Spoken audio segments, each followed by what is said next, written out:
Greetings, brothers and sisters. Welcome to the Infernal Lawless with I, C.Kendall, as your infernal host.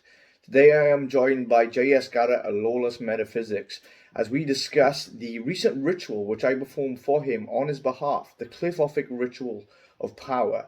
And he is going to relay some of his experiences and how this ritual has benefited him, along with a variety of other topics which we talk about, ranging from ritual magic and radionics. So enjoy, like, and check out Lawless Metaphysics channel right in the link of the description. Greetings, brothers and sisters. Welcome to this podcast. I have with me now J.S. Garrett from Lawless Metaphysics. How you doing, brother? Hey, I'm doing great, bro. It's good to be on here chatting with you again. It's been a while. Yeah, definitely, man. Definitely, yeah. It's been a while since I've done any podcast, actually. You know, really busy, keeping busy, and I think that's the best way to be. Yeah, absolutely. This is the past 2 months. I don't know, man. They've been like some of the busiest months that I've ever had. So I'm guessing it's been the same for you. And you know, when business is good, life is good. And yeah, I can't complain about anything, man. I'm like really happy at this point in my life. Awesome, brother. Awesome. Yeah. Well, about how long has it been now? About a month, maybe 2 months since I did right. What to discuss. It's been right at 2 months, about a month and a half to 2 months. Yeah. And yeah, that's what I wanted to jump on here and talk with you about. So I mean, it's no secret that JS has been going through some shit over the last year or the last 8 months, you know. And you know, my marriage dissolved, and that was like very, very ugly and very nasty. And I was going through, I don't know, probably the darkest dark night of the soul I've ever been through in my life. And I was at a really fucking like really low place, you know. And so you hit me up and you're like, hey man, I want to do this ritual for you, you know, this Cleopathic rite that you developed. And I'm like, hell yeah, dude, I need all the help I can get right now. Like I'm doing rituals for myself. I'm doing like, you know, shadow work and things to like recover, heal, and learn from this. But I could definitely use a boost, you know, because I was at like a really low point. And so you did the ritual for me. And the night you did the ritual, I had like really crazy dreams. Like it was like I fell asleep laying on my back, and I woke up, and I was like, it's like I opened my eyes, but it was almost like a type of sleep paralysis. Like I was in between sleep and awake, and I was seeing all these different like images of these different beings, different colors, things like that. And that went on for a few minutes, and I like went back to sleep, like totally passed out. And so I woke up the next day feeling really good. I felt like something had changed, like my vibration was different. And that seemed to like really expedite the spiritual growth and shadow work and things that I was already working through. It was like it kicked it into fast forward almost. And so I definitely could tell like a serious difference in physical strength, mental strength, higher vibration. And it really seemed to open up some type of door in my mind. I want to call it like clairvoyancy, but it's more like it happens in dream state. It's like I keep having these instances where I'll go into these trances and be like in between sleep and awake, and I'll see things and even do rituals in my dreams, and it's so realistic that I think it's real. Like I don't know I'm in a dream, you know, and I'll do these specific rituals in this dream state, and it's like I'll get results from it even though I was just asleep. It's so weird, man. But over the past month, like I've done a complete 180, like a complete 180. I was miserable. I was like, you know, depressed and just you know, really wanting to just like check out sometimes, you know. And whatever you did, man, like totally kicked that off in overdrive. And I've since come to the other side of it, and like I said, did a complete 180. Like I'm healthy, wealthy, and happy at this point, and I'm not dealing with any of the problems or heartaches that I was dealing with before you did that. So I really appreciate that, bro, and I wanted to come on here and give you a good review and testimony from that. Oh, thank you, man. Yeah, I mean, you're more than welcome. You know, I think one of the most interesting things, you know, like as you know yourself, from doing rituals on behalf of others, that everybody has a unique outcome. And I've done a lot of ritual work for magicians. I've done a lot of ritual work for, people who have never even touched this stuff. And to do a ritual for somebody who's been doing it to the degree that you've done it, and for as long as you've been doing it, to me is a great chance to really test my skills, really hone my craft and really say, okay, I'm getting these results from this type of person. I'm getting results from this type of person. What if I switched it up here? So not only did you benefit from it, but I also got to help out a friend in the meantime, and simultaneously, I also got to experiment with this even more so. So I want to thank you also for being a part of that. There are a few questions that I did want to ask you. So in terms of after the ritual, how have you been feeling, like spiritually speaking? I know you said you were on that high vibration. Have you noticed any different specifically to your rituals, or maybe certain entities which have been gravitating towards you? Can you talk a little bit about that? Yeah, absolutely. So during this low period that I had, like I was still doing, rituals for my clients and for myself, things like that, and getting great results across the board. But I did notice that since you've done this working for me, there is an increase in the level of intensity of the rituals that I'm doing. Like, all right, so like I'll go into a ritual, stone cold sober, like totally focused on what I'm doing, and the ritual will go beautifully, like go off without a hitch.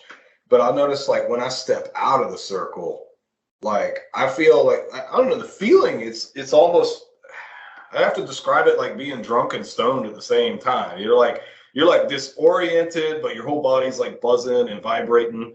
And I've noticed an increase in the energetic flow of my rituals since then. I think it's because through the ritual that you did for me, like I've made contact and allies with entities that I had not yet worked with.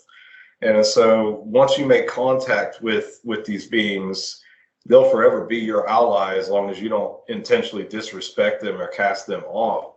So it's like every time you make contact with an entity, you are building, like successful, peaceful contact. I'll say that you're building your spiritual army per se, like because these entities, they show up whenever you're doing rituals, and they'll actually aid and assist you in those operations. And I've definitely noticed an increase in the presence around me when I'm doing workings, and even on my daily life. And there's times, especially since you did this, where I'll be laying in bed, usually after I've done some kind of crazy hardcore ritual, I'll be laying there trying to go to sleep, and I'll just see a series, like these different faces, like clear as day, like I'm watching a film projector, like a picture show, but like these different little faces, like just popping up in my face. It's like they're saying, hey, and sometimes it'll be like they'll send me like, like something funny looking, and then once in a while it'll be like, blah, like a real, and I'll kind of jump, and I'm like, okay, these guys are like introducing themselves, and they totally have a sense of humor like I do. So I really love that. Yeah, definitely. I mean, this ritual, it is tailored not just to the clip off itself and to these different cleavers, which have their own unique energies, transformative, creative, and destructive energies, but also involving the clip-offic rulers. I'm not just calling upon one of them, but calling upon the several clip-offic rulers which might rule over one specific cleaver. When you involve them all in that operation in that way, I mean, essentially, I've often described it as, if you're going to a haphazardous or hostile land, you're going to want a guide. You're going to want somebody to guide you through it. And if you go through a specific cleaver without calling upon these cliff-offic entities, I mean, as we know, this cleaver is hell, but it's a whole other ordeal of hell in and of itself. So calling upon these entities, would you say that that now, since this ritual, you're feeling connected to not just entities that you've never met before, but maybe even strengthen some of the connections to the entities that you're already working with that are part of that cleave-off? Yeah, absolutely, dude. I've seen a total improvement overall, not only in my practice, but in my physical, energetic, spiritual being, like altogether as a person. I feel like it was it was overall enhancement and 100% beneficial. So I mean, I would recommend this to anybody, whether you're just a regular dude that's, you know, never practiced magic, or whether you're someone that's been doing the hardcore sacrificial rites for the last decade. I think that this is something that will benefit you and improve your practice, no matter what level you're at. I appreciate that, brother. Yeah, most definitely. You know, it is intense. The clip off in and of itself is intense. I've had people who have come to me before diving into the cliff off, and they want this ritual to almost acclimatize them, you know, almost prepare them for that actual journey, for that actual immersion, and it does just that. And yeah, it's awesome, man. But I did want to touch on another aspect, because this isn't the first time that me and you have done ritual work. You know, you actually had me as a guinea pig for one of your rituals, the energy enhancer. Yeah. And I can tell you, man, like I remember sitting there, and I remember you doing that ritual for me. And not only did I feel the effect during that time, we also did a video on your YouTube channel, which, by the way, guys, go check that out. Lawless Metaphysics. It's awesome. Highly recommend. But I'm telling you, man, like even now, I can still feel the effects of that ritual that you've done on my behalf. It was fucking insane. And this is what's interesting. This is something I wanted to touch on, is as time goes on, you start to feel these effects from rituals for hire, not dwindling, but sometimes intensifying. You know, some people say that these rituals die off, or that the magic dwindles. But in some instances, and in many instances, I've noticed when it comes to ritual for hire work, it seems as if actually, as time goes along, there are benefits which are now coming to the surface and are coming to the limelight, which I didn't previously notice. Have you noticed anything like that so far? Yeah, absolutely. It's not only do I get that kind of feedback from clients and rituals, like the, you know, the deification rite is one that I get. Like, people will contact me a year later and be like, dude, I just realized this, you know, and this just started happening, and I think it's a result of that ritual you did.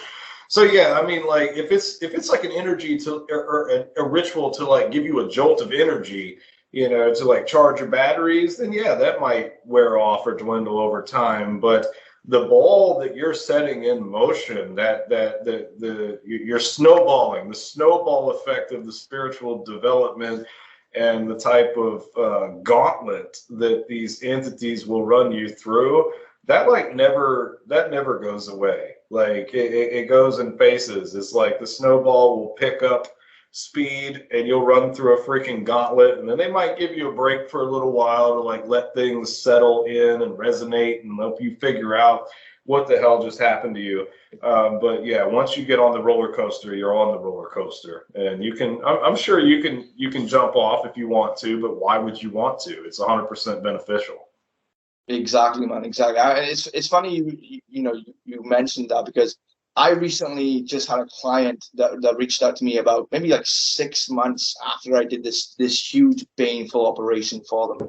And I'm not gonna lie, this ritual and this undertaking was intense, to say the very least. So essentially, this person lived in a very hostile neighborhood, and there was a literal gang, a whole gang, like a bunch of gangbangers, causing them trouble. So they wanted me to essentially do magic on their behalf to take out a whole gang. You know, like I'm some type of spiritual gangster on their behalf. I was like, okay, this is gonna be some work, but I'm gonna give it a go. About 6 months go by, and around that time, that me and this client had a bit of a falling out, and he was like, "This stuff doesn't work," and blah blah blah. I'm like, "Okay, sure." Comes back 6 months afterwards, writes an email about this long, apologizing to me and how grateful they are about the ritual. One ended up in hospital, the other had a car crash, and now the other one is dying with throat cancer in hospital. And I'm like, yeah. Yeah, I mean, and that's the thing, man. Like, regardless of time, you know, I've often stated that magic can't be quantified through anything like systems of numerical value or anything like mathematics. We can use numerology, but you can use certain geometry to make sense of certain aspects, but you're never fully going to break it down a logical or analytical understanding. And these entities, they exist and they work beyond the confines of linear time. Yeah, and they have a sense of humor, and they're getting something out of it themselves. It's kind of like a cat likes to play with its food before he eats it. It's similar sometimes with some of these entities that we work with, and people think that you put a curse on somebody, they're going to drop the next day. Well, that has happened, but very rarely. I'll tell you, there's been several instances where I've done a rite like that and then waited a period of time. I'm like, well, fuck, that didn't work. And as soon as I'm throwing my hands up saying that didn't work, then, they get in a plane crash or something. And I'm just like, oh, wow, okay, that just took a minute. So, you can chalk that shit up to coincidence. Sure. I would rather chalk it up to coincidence, because if we prove this stuff too much, then eventually it's going to be outlawed again. And we don't want that, because history does repeat itself. And I firmly believe that one day metaphysical practices, ritual magic, they will attempt to outlaw that again at some point. And that's because it works. And the only reason that and they actually can prosecute you for doing baneful magic at this point. But the reason you don't see it happening very often is because if they're prosecuting you in a court of law for baneful magic, then they are validating the fact that this stuff is real. And if everybody knew for a fact that this was real, like if you knew for a fact that if you went and did, X, Y, and Z, some type of specific spell, and you could bump off an enemy, then everybody would be doing it. All right. Yeah. And so that's essentially what we are trying to teach is, hand out these little spiritual assault rifles, essentially, to arm everybody with strength and personal power. Because if we had a society that was empowered personally and wielded the sword of ritual magic, then we would eventually develop a society of strong, powerful people that could not be ruled, governed, or enslaved. And that's definitely not what the powers that be want to see happen. So 100%. Yeah, I was just about to say the exact same thing. I mean, if these people do verify, that this stuff works and that you can cause actual change of it, they are essentially going to be telling them where they can draw strength from and what weapon they can use to fight against the system, which they are literally, a part of. And that's not particularly a good idea. Not particularly a good idea. The only other places around the world where I know they can possibly not necessarily prosecute but punish you is like heavily extreme like Islamic states or heavily extreme religious states and places like that. There are some type of punishment there, but even in those countries, man, I've had mentorships with students there, and I still find ways to arm themselves with this power under the guise of this religious or spiritual oppression, so to speak. Yeah, no, you're absolutely right. And it's like once you know that this stuff is real, how do you look away from that? I think people do it out of fear. They're like, I know so many people, they'll experiment with a spell and get exactly what they ask for, and then it freaks them out so bad that they like throw their hands up and run the other direction.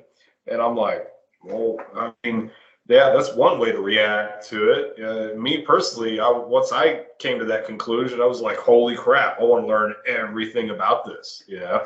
So it either becomes an addiction and an obsession, or you run back to the church. It's one or the other usually. Yeah, it's interesting because there are many people that I think it all depends on how much you immerse yourself. Like you said, sometimes you'll have things when they do work, there is a successful outcome, and then all of a sudden, like you said, they run away from it, or people even get more propelled and pushed forward by it. That success becomes a critical mass, which drives and motivates them for their path of ascent, and that is pretty dope. There was a question I did want to ask you. So you said something in one of your podcasts before, and I constantly, I thought I was the only one who essentially worded it this way. As somebody that does ritual for hire, as somebody that does ritual on the behalf of others, or even teaches people how to do this for themselves, you do like a lot of DIY rituals and spells and so on and so forth on your YouTube channel. You once mentioned the fact that when we are calling upon these certain entities, or when we are calling upon these certain forces in our lives, that sometimes we get exactly what we asked for. But in that waiting period or that adjustment period in this mundane life, these entities seem to flip your life upside down. And people seem to run away. People seem to panic and go, the entity's ruined my life or whatever it may be. But if you stick it out, essentially all the pieces literally fall and land exactly where they need to be. Can you talk a little bit about that? Can you give an experience about this? Because I'm personally on platforms like Witch Talk and things of that nature. And there are many people to this day now fucking with demons and doing these things. And they have no idea what they're doing. And when their life turns upside down, they're wondering exactly why is that the case. I was wondering if you could give us your 2 cents on that. Yeah. I mean, absolutely. I mean, this is something that we've talked about before. I mean, whenever, okay, people come to black magic for different reasons, but it all boils down to they're not happy with the way their life is in its current state, and they're trying to figure out a way to change that. Okay, well, change is painful. It's not easy. So let's say, you're living in, you're living on somebody's couch, you make minimum wage, and, you don't have much going for you, and you're like, oh, I want health, I want wealth, I want happiness, I want girls or guys or whatever you're into, I want to change my life completely. Well, there's only one way to completely change a person's life, and that's to drop a metaphorical bomb on that person's life, blow it all up, like you said, and then the pieces fall like Legos into a perfect simulation of what you have asked these entities to build for you. And, that's something I actually warn people about when they come to me. I'll get on not podcast, but consultation with someone that hires me for a write, and like this long list of things that they want to change about their life. And I'm like, okay, well, you need to realize that in order for all this stuff to change, like, everything literally has to change, which means you're going to go through a growth period of change, and that shit's going to suck. It's going to be painful. All right. They are going to flip your life upside down. And when the pieces fall into place, you're going to be really happy. But while the pieces are falling, you're going to be like, oh, God, what's going on?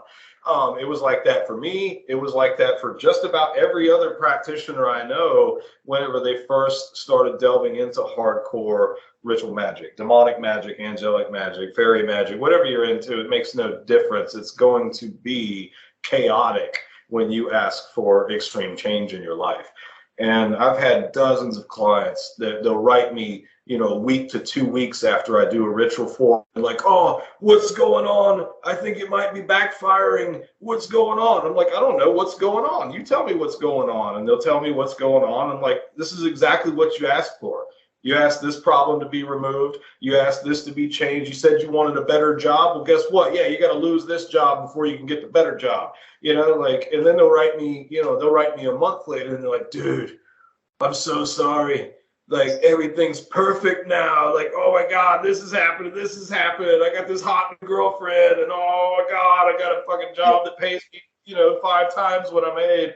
I'm like, yeah, I told you, like, the transition process is going to suck. All right. But as long as you hold on to the roller coaster and don't forsake these beings and run the other direction and, beg for forgiveness or whatever from some preacher, and even if they do that, they're probably still going to get what they want, because they're going to be like, yeah, all right, now you learn something about yourself. Quit being a pussy. And next time you ask me for something, don't run away, Yeah. So it ultimately benefits people 100%, and they end up getting exactly what they asked for, like 99% of the time.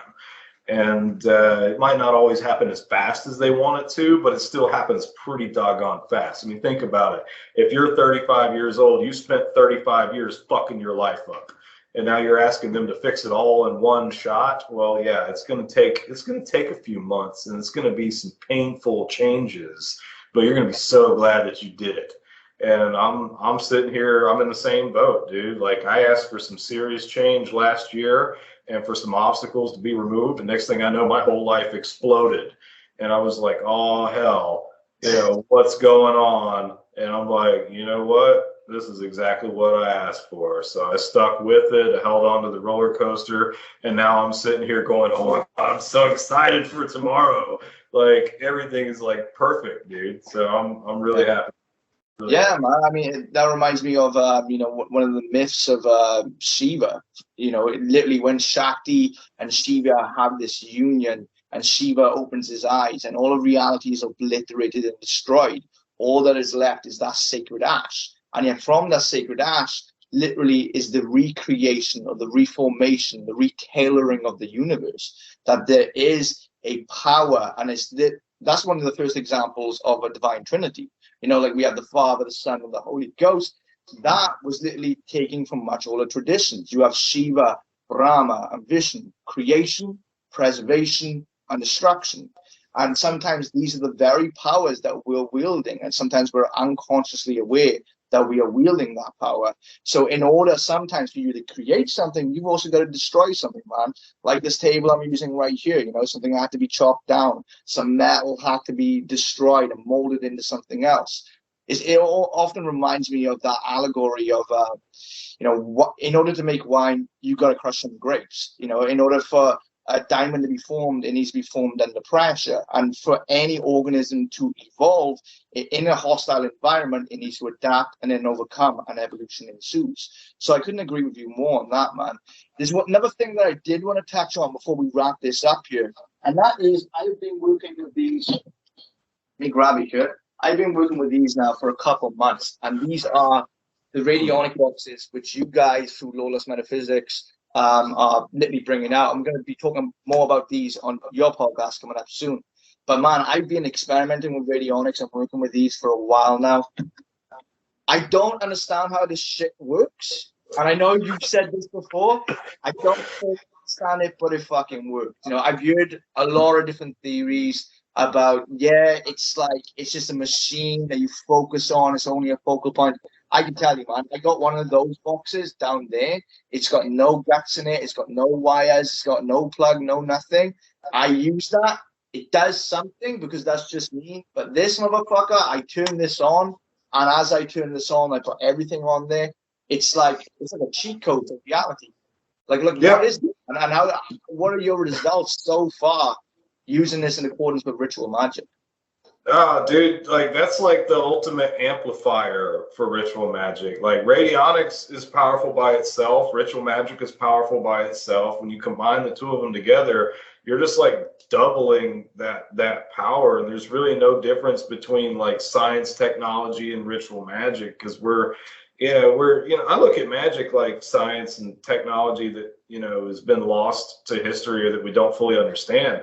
And when it comes to the radionics machines too, like, okay, I'm a skeptic before I'm anything else. When I'm coming into something new, like, I'm not so anxious to believe something that I'm going to, like, you know, convince myself that it did something when it didn't. I'm quite the opposite. I'm like, no, this shit is going to have to prove to me that it's legit before I put any faith in it. And, you know, the radionics, like the whole world of radionics, honestly, dude, I don't understand how it works either. Not fully. I have like ideas of what we might be doing, but, you know, we're using electricity combined with frequency, combined with magnets, combined with witness samples and different types of energetic sources in order to like hack into this reality and make a specific change. And you tune those dials perfectly according to what that change is. And it's like it constantly generates that shit, like a frequency going out into reality until it manifests. Like, I don't know how it works, bro. I just know it's like the coolest thing ever. And I got my first radionic machine about 6 years ago. It took me about a week of experimenting with it to be completely convinced that it worked. And I've never stopped since. Now I have an entire room full of radionics machines all hooked into each other. Like if you walk in my upstairs like guest room, it's like nothing but radionics boxes. And I've got like my psionic super weapon, which is like 6 radionics machines all hooked in one, you know, hooked together.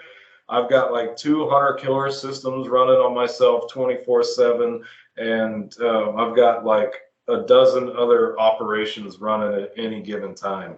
And I never get tired of playing with those. And you know, I've spent big money on radionics machines. I've bought like the $3,000 machines, and I've bought the little $500-600 machines, and they do about the same thing. The only difference is one's made out of metal and one's made out of wood. So Yeah, it's really cool. But you definitely want to get the ones with electricity. If somebody's trying to sell you one that doesn't use electricity, I'm not saying it won't work, because it will, but something about electricity and having magnets in there absolutely takes it to another level. Oh yeah, I can verify that for myself personally. Like I said, with the other box that I got, it's got no electrical equipment whatsoever into it. There's no electrical power going into it.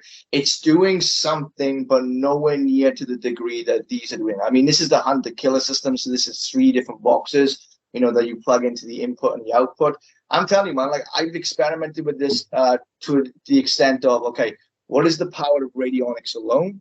With none of the ritual magic. I used it, I got the result. Okay, now let's use it in accordance with ritual magic. I find myself these days, man, like just turning this box on and like just putting stuff on there for the sake of using it. I'll take, for example, candles, and I'll open sigils, and I will put the sigil and the candle, and I will amplify and charge the energy of that spirit or that square or that filter card into that candle. I mean, you've got essentially a device here which is all purpose, not just for causing manifestation alone, not just in accordance to amplify ritual magic, but also things for consecrations, chargings, and things of that nature. So yeah, man, I'm very excited to experiment a little more with this. And I know we're going to talk about it more on your channel. So what I'm going to do is I'm going to leave that for now and talk about the rest of that on your channel. All right, yeah, sounds good, bro. Well, dude, I really appreciate you having me on. It's always a pleasure to come on your channel, and it's an honor to have you do some ritual work for me, dude. Like it really has changed my life a lot. No, thank you, man. I mean, you're more than welcome, and yeah, I appreciate having you on here, man. We should jump on more often. Like I said, I know we're going to jump on your podcast soon. So, guys, if you would like to see that, if you would like to hear me talk about these machines, the results that I've got, the results that Jesse himself has got, I mean, jump on, check out Lawless Metaphysics, and I'll put the channel in the description of this video. Thank you so much, Jesse, for coming on here today, brother, and I hope you have a good one, man. Oh, yeah, brother. Thank you. Talk soon.